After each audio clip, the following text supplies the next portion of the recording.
Hey guys, here we are, another week, and we are back to discussing what is going on in WWE wrestling. So, we're going to go ahead and start with Monday Night Raw. We have Kevin Owens and Sami Zayn coming on out. They've got some talking to do, and they are interrupted by the Judgment Day. At this point, that is simply just to set up a match for later in the night. I do have some words about Sami Zayn and Kevin Owens, but we're going to talk about that when we get to SmackDown, right? Because I feel like that's probably a better spot for it. Okay. And we have Shinsuke Nakamura versus The Miz. This is, at the end of the day, just a fun little match. Both guys are obviously very talented. It gets them on the card. Still gives them a feud without having to have a title involved necessarily. Especially since neither one of them are in the finals for the World Heavyweight Championship.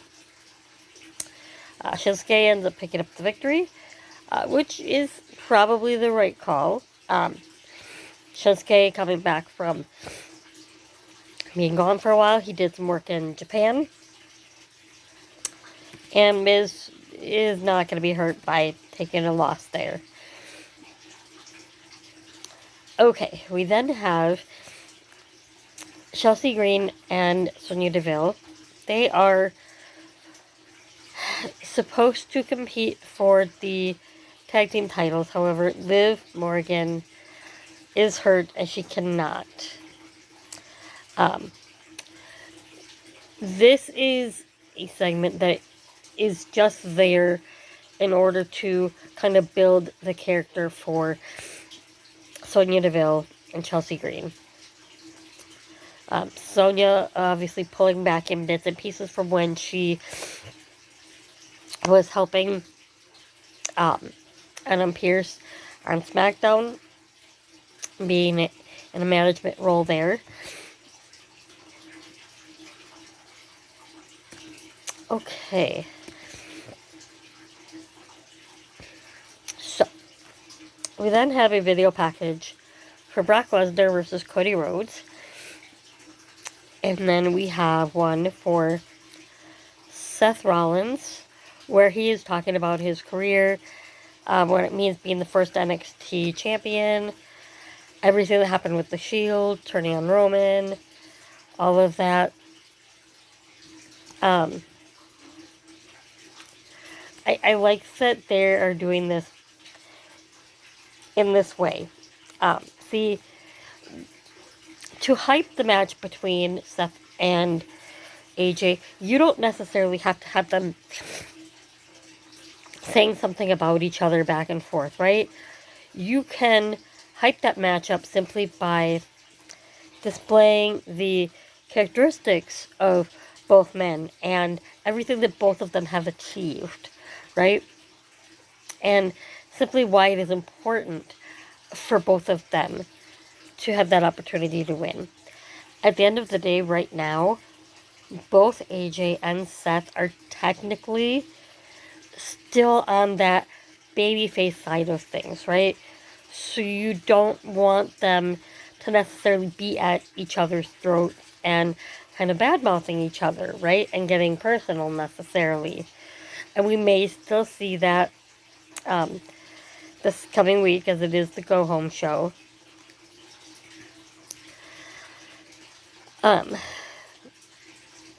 So we then have Gunther coming on out. He is out there mainly because they are having a battle royal to determine the number one contender for his Intercontinental Championship, which is really kind of cool that we are getting this on one of the weekly shows, and that they are back to determining those number one contenders in a battle royal setting, or in more of like a gauntlet setting, that kind of thing, where people are earning those rights to those championship matches. So I like that. We had several people that actually got entrances there. I don't even know exactly who all was out there, but one that made his mark was JD McDonough. He was very vicious after he was eliminated. Von Wagner eliminated Ziggler after JD was eliminated. So then those two went after it, sending him into the steps. That was kind of a vicious assault. Now, what this does is, in that context of having a battle royal to determine a number one contender, you are also setting up a feud that is going to be somewhat personal, as it was kind of vicious, the attack, right? And not necessarily really provoked at all, necessarily, unless you consider the fact that Dolph eliminated him. And it doesn't have anything to do necessarily with the title of someone attempting to win a title. It's more about losing the opportunity to go after that title in that battle royal, right? So that's kind of nice that we're kind of going back to that too. At the end of the day, Mustafa Ali eliminated Bronson Reed and Ricochet to become the number one contender for the Intercontinental Championship. I don't know specifically where this goes. And I say that because they're trying to push Ali, which is nice. I've always considered him a very talented superstar. But at the same time, I don't know if he's the absolute right one to take the title off of Gunther. So we'll see what they end up deciding to do there. Hopefully they at least allow Mustafa Ali a chance to get a good showing in that match, right? And that it's not necessarily a squash match. So then we had another video package for Cody versus Brock, trying to hype that up.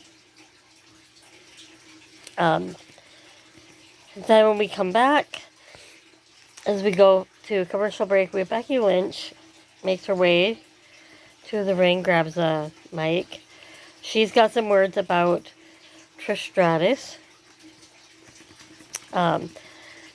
This is also where we find out that she is looking to have that match at Night of Champions.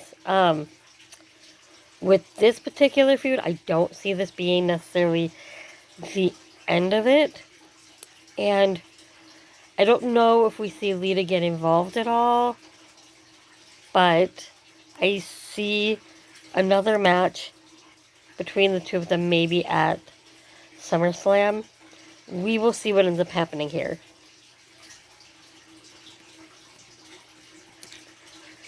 Okay, so we then have Rhea Ripley. She's being interviewed.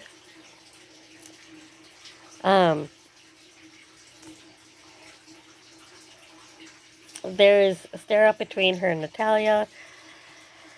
Essentially, Rhea says, you didn't actually come out to the ring last week to help Dana. And that was when Dana Brooke was continuing to be attacked after the match by Rhea Ripley.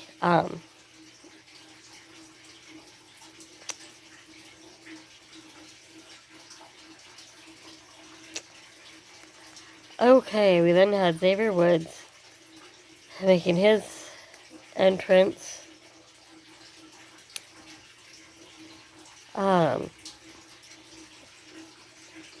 We get some interaction between Gunther and Imperium and Mustafa Ali, kind of pushing that match. Then we have Dominic Mysterio with a promo concerning Xavier Woods, which is the match we're getting next. Dominic Mysterio versus Xavier Woods. Dominic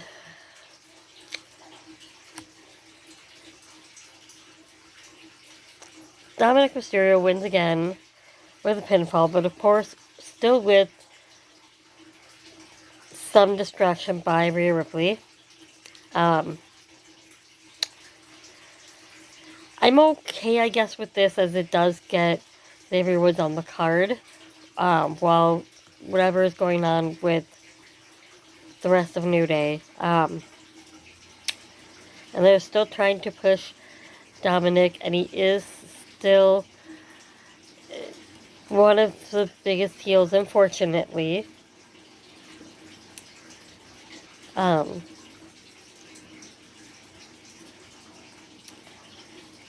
Then they try to talk to J.D. McDonough. He doesn't necessarily have a lot to say. We then get a match against Indus and some random enhancement talent. I don't know how much this really does for Indus. I'm not really invested in them, I guess. Then we have Cody Rhodes making his entrance. He talks about Starrcade.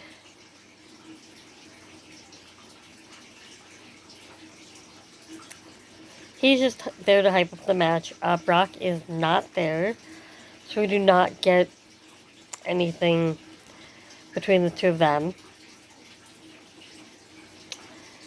We then had some interaction between Zoe Stark and Nikki, and I don't know why they're calling her Nikki Storm, unless that was changed and I'm not realizing that. If anyone wants to leave a comment, if somewhere along the lines that was changed and I just didn't hear about that. Anyway, Candice LeRae steps in and challenges her to a match, which Zoe accepts. That should be fun, honestly. We then have Chelsea Green taking on Raquel Rodriguez. Raquel Rodriguez taking the victory with a one-arm power bomb.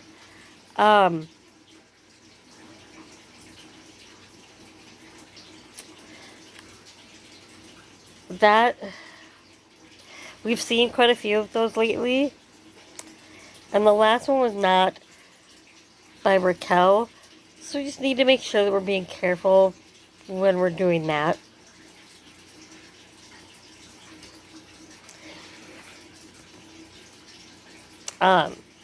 We then had Ronda Rousey and Shayna Baszler come out. They attack Raquel. What this leads to is, of course, the fact that, and we'll get into that on SmackDown, but it has to do with the tag team titles, that as of this point, we're still on Raquel and Liv. We'll get into that a little bit more because that does not finish out the week. So, okay. We then do see Imperium shaking hands with Paul Heyman, which gives us a little pause, trying to figure out exactly what does that mean. There then is the second part of Seth Rollins sit down with Corey Graves. Again, this is a nice way to actually get people interested and hyped up for this championship match, to crown this first champion. We then have our last match.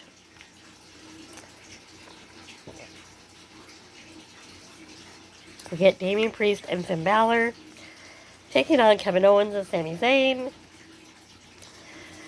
This ends with the Judgment Day picking up the victory. Because of help from Imperium. Not sure exactly where this goes, and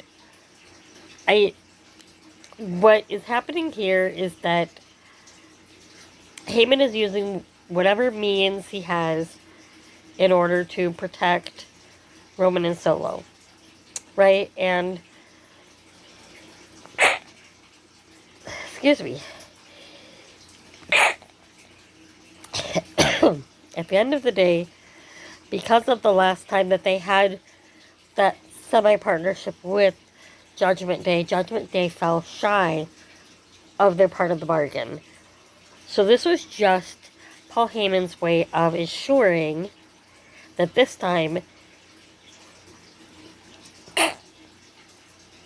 things did not go Sami and Kevin's way in order to help at Night of Champions. That's where this comes from. Which adds a little interest to the mix there. Okay. So we then we're going to move on to SmackDown. So, we start with what I kind of wanted to discuss. So Roman is out there. He's with Paul Heyman and Solo. He's chatting. He's not getting the reaction he wants from the crowd necessarily. Well, I shouldn't say that because it is what he expects.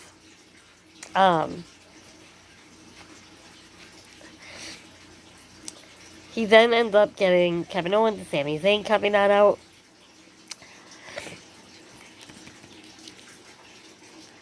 They talk back and forth. Now, while we talk about this and while we have these four people out here, one thing I want to say is that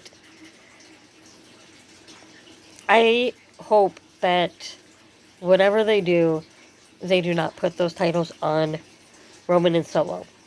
Nothing against Solo, nothing against Roman. Okay? I still have always been a Roman fan to some extent. However, right now, he already has 2 titles. He does not need any more. So, through the rest of this segment, it sets up what I see happening at Night of Champions. So the Usos come out. They attack Sami Zayn and Kevin Owens. Roman is very upset about this because it was not the plan and he didn't want them just doing their own thing, right? So this sets up his upset against the Usos. And I feel like that public display, right, is what is going to set up what I feel is going to be the end result for that match. Because also when Roman goes to leave, he runs into Solo. And instead of moving, Solo cold shoulders him. He doesn't move. And I don't think Roman cared for that too much. But I also don't think Solo cared for the way that he was talking to his brothers either. So the way that I see this playing out at Night of Champions is that, because then we go back after we go to commercial break, the bloodline is then in Roman's office. And the Usos are trying to justify themselves. It does not go over very well. So what this sets up is that I feel like at Night of Champions, in some form or fashion, I feel like the Usos are going to come out. Whether or not their intent is going to be to try to help their cousin and their brother, and it's accidentally going to end up costing Roman and Solo, I'm not sure. Or it could go the opposite way, and they do very purposely cost Roman and Solo those championships. I don't really know. Them coming out and that distraction, interference could potentially end up giving Sami and Kevin a DQ. Meaning Roman and Solo may win technically, or would Sami and Kevin would win because they would end up getting DQ'd because they were hit, right? Or they would end up winning because Roman and Solo would get DQ'd because Kevin and Sami were hit. If that's the route that they go with that. They might not. It could end up with the Usos attacking Roman. And a DQ finish giving the win to Solo and Roman. But because of the DQ finish, the titles still stay on Sami and Kevin. I feel like this is the route that they almost have to go because you want Roman and Solo to stay looking strong, right? While at the same time not putting the titles on them. And this could be what completely ends up breaking up the bloodline. That's where that could go.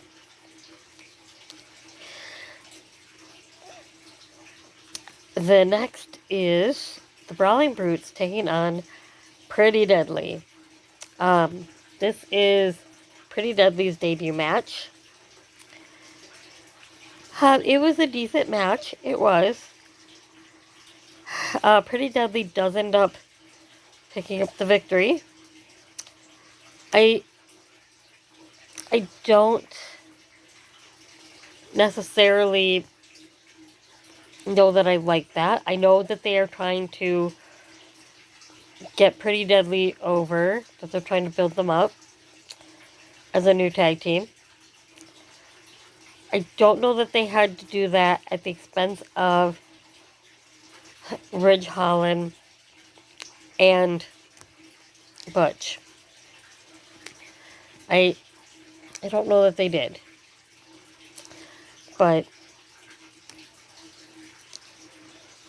it's okay. It's fine. It got them on the card.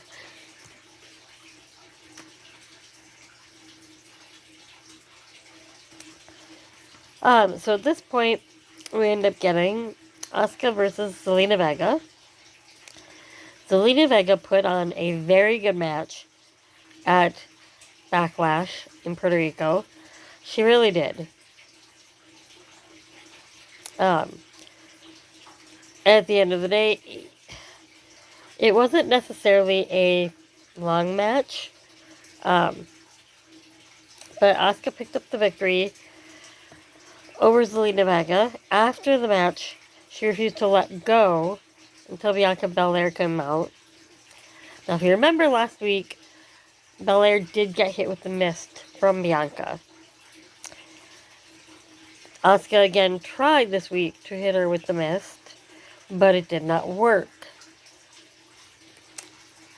What I see here is this is setting things up for Bianca's first challenge is probably going to be Asuka, right? Which will be a fine match. It will. But we see a change, I think, coming from Bianca. She's not, I think, as much of a baby face, maybe. So we'll see where that ends up going. We did get a video package then for the finals for the Heavyweight Championship. We then had Grayson Waller, and again here, this is a good way to go about hyping up that match. Because we have Grayson Waller come out with his Grayson Waller effect. And he brings out AJ Styles, right? And they're talking about how he feels Seth Rollins is going to end up winning. I like the fact that they are keeping them on their respective shows, yet still independently building up that match, right? Still making sure it's talked about, that people remember it's happening. We then have LA Knight and Rick Boogs taking on the Street Profits. There is a miscommunication, I do believe, between LA Knight and Rick Boogs. And this, at the end of the day, does end up costing them that match. I don't know that they were necessarily going to go anywhere really with Rick Boogs and LA Knight. And I don't know that LA Knight necessarily needs a tag partner. It got them on the card, though. Got them to showcase what they can do. So, there's that.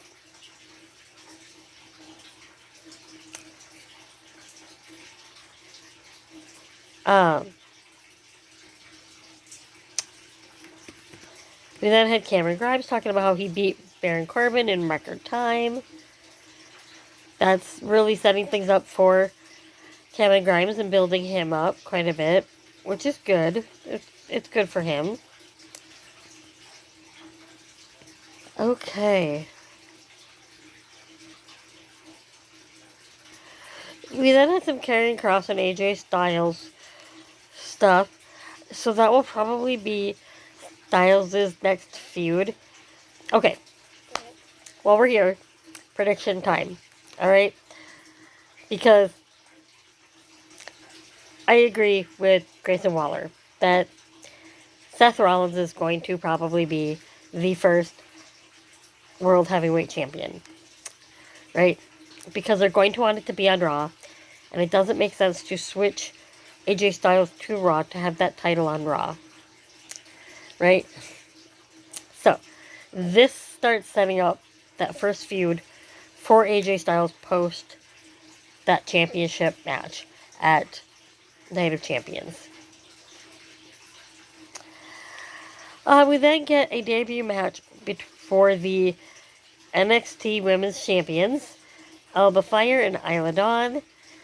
I have not heard, because I don't really get to watch NXT really that as much anymore. I don't know exactly what they're going to end up doing with those titles. They've already got the tournament going on for the NXT Women's Championship, which has been relinquished because the NXT Women's Championship was brought to Raw. Indy Hartwell was brought over there.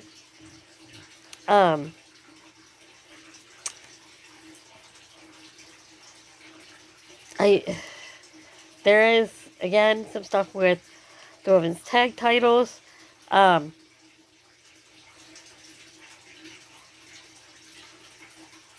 This is also, I believe, where it is announced that the women's tag titles will be vacated and they will be doing a match. They have not set a date yet for that, or specifically who will be in it. It does look like the Bayley and Io Sky will probably be in it. They have allowed Raquel to find someone else for that match. And more than likely, we're going to get Shayna Baszler and Ronda Rousey in that as well. Um,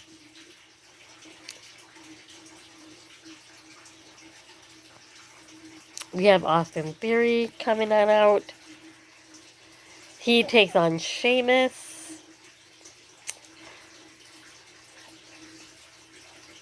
I don't think that was necessarily a match. That was just some jawing back and forth there. So that's going to give us that next match. Whether that leads to Sheamus going after the United States Championship, I don't know for sure. We will see.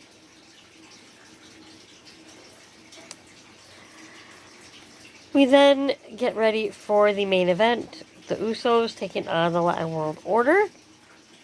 Now, Roman will not be coming to ringside for this.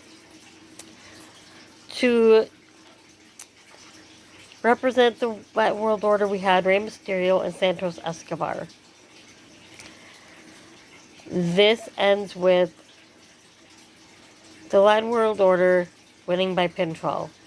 This does not go over well with Roman. It was a very good match, back and forth. Lots of close pinfalls.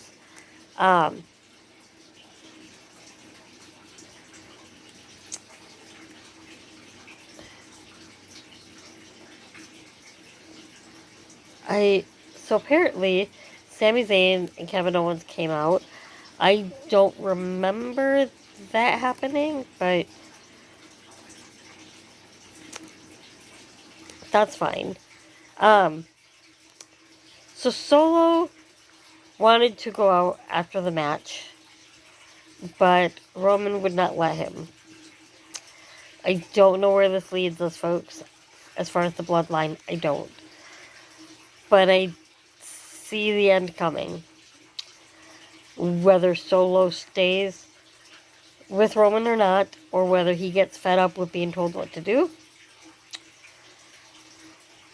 At the end of the day,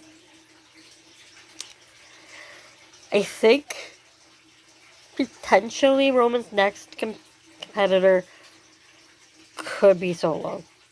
Possibly. At some point, we're going to get that. When, I don't know. If it's going to be next, I don't know. And whether that's the